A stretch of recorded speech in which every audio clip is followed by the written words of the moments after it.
各位好，歡迎收睇今期一周時局的啟示，我係 Leo。今期我想同大家深入分析一個問題 ：AI 泡沫係真係存在定係炒作？首先，照例提醒大家，本節目所有內容只供參考，唔構成任何投資建議。好，今個星期市場係幾刺激嘅，我哋先快速睇下三件大事，然後重點講我嘅應對。第一件事，霍爾木茲海峽，美軍今個星期4次空襲伊朗，伊朗即刻宣布關閉霍爾木茲海峽。特朗普仲話要對所有通過海峽嘅船隻收20%過路費，每艘超級郵輪要交3000萬美元。消息一出 ，WTI 原油即刻跳升，全周累計升咗8%，收報每桶80美元。雖然特朗普後來被海灣盟友勸退，放棄收費，但係局勢仍然係高度緊張，大家要繼續密切留意。第二件事 ，IBM 暴跌25%，你冇聽錯，25%係1968年以來最大單日跌幅。CEO 親口話本季我哋失敗咗。摩根士丹利同時警告，半導體板塊明顯超買。另一邊廂，美國6月 CPI 6年嚟首次下跌，市場削減加息壓住。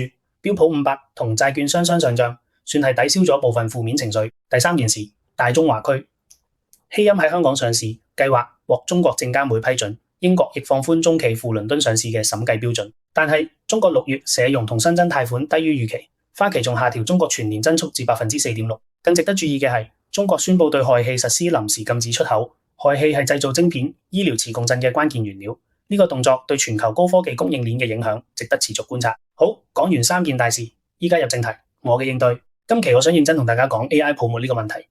IBM 暴跌25%唔係意外，係一個信號。我最近睇咗一份深度分析，結合本周嘅市場事件，我發現 AI 泡沫有5條裂縫，大家要知道。第一條裂縫，投資同回報嚴重唔匹配。目前科技巨頭嘅 AI 資本開支同實際 AI 營收之間有46%嘅差距。你知唔知2001年 .com 泡沫爆破前呢個差距係幾多？只係32%。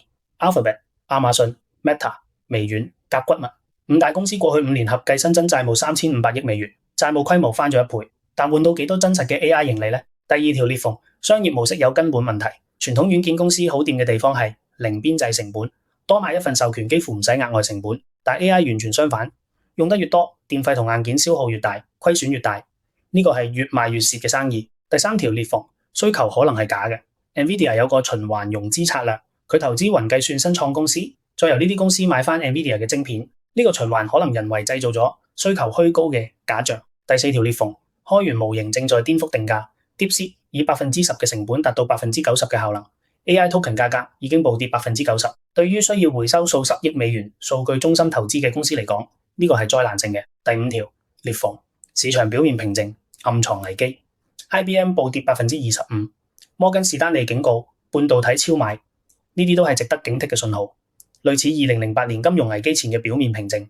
咁我點做？我有3個行動。第一，我會檢視自己嘅科技股比重，確保唔超過總投資組合嘅30%。第二，我會建立定期監控機制，每個月關注3個指標 ：AI token 定價趨勢、科技公司財報入面嘅 AI 營收實際數字，以及各大科技公司嘅資本開支公告。一旦見到削減 Capex 嘅信號，往往係泡沫開始洩氣嘅前兆。第三，確保投資組合有防火牆，持有黃金、短期債券、非科技類股票作為緩衝。當泡沫破裂嘅時候，呢啲資產唔單止係保護網，仲係你低級嘅彈藥。最後送大家一句話：好公司喺錯誤嘅價格買入，依然係災難性嘅投資。如果中意我呢類短片嘅話，就俾個 like、comment、share 同 subscribe，下次就唔會錯過新出嘅一周時局啟示。我係 Leo，下周再見。